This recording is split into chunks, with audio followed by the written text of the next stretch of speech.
हंसों का एक झुंड समुद्र तट के ऊपर से गुजर रहा था। उसी जगह एक कौवा भी मौज मस्ती कर रहा था। उसने हंसों को उपेक्षा भरी नजरों से देखा। तुम लोग कितनी अच्छी उड़ान भर लेते हो, कौवा मजाक के लहजे में बोला। तुम लोग और कर ही क्या सकते हो, बस अपना पंख फड़फड़ाकर उड़ान भर सकते हो। क्या तुम मेरी तरह से फुर्ती में उड़ सकते हो? मेरी तरह हवा में कलाबाजियां दिखा सकते हो? नहीं, तुम तो ठीक से जानते भी नहीं कि उड़ना किसे कहते हैं। कौवे की बात सुनकर एक वृद्ध हंस बोला, ये अच्छी बात है कि तुम सब कर लेते हो, लेकिन तुम्हें इस बात पर घमंड नहीं करना चाहिए। कौवा बोला, घमंड मैं नहीं जानता। अगर तुम में से कोई भी मेरा मुकाबला कर सकता है तो सामने आए और मुझे हराकर दिखाए। एक युवा नर हंस ने कौवे की चुनौती स्वीकार कर ली। यह तय हुआ कि प्रतियोगिता 2 चरणों में होगी। पहले चरण में कौवा अपने करतब दिखाएगा और हंस को वही करके दिखाना होगा, और दूसरे चरण में कौवे को हंस के करतब दोहराने होंगे।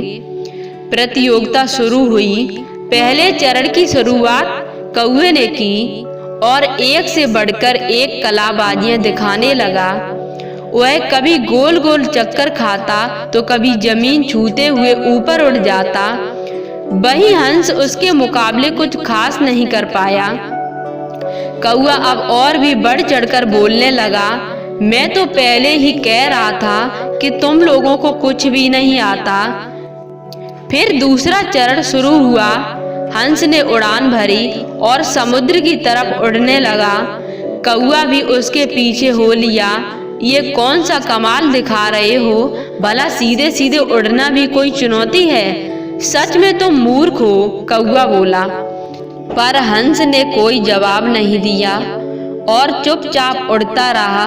धीरे धीरे वे जमीन से बहुत दूर होते गए और कौवे का बड़बड़ाना भी कम होता गया और कुछ देर में बिल्कुल बंद ही हो गया।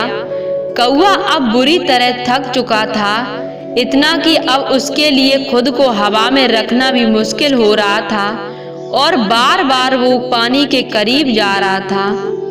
हंस कौवे की स्थिति समझ रहा था, पर उसने अनजान बनते हुए कहा, तुम बार बार पानी क्यों छू रहे हो?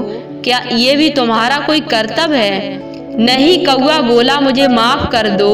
मैं अब बिल्कुल थक चुका हूँ और यदि तुमने मेरी मदद नहीं की तो मैं यहीं दम तोड़ दूंगा। मुझे बचा लो, मैं कभी घमंड नहीं दिखाऊंगा।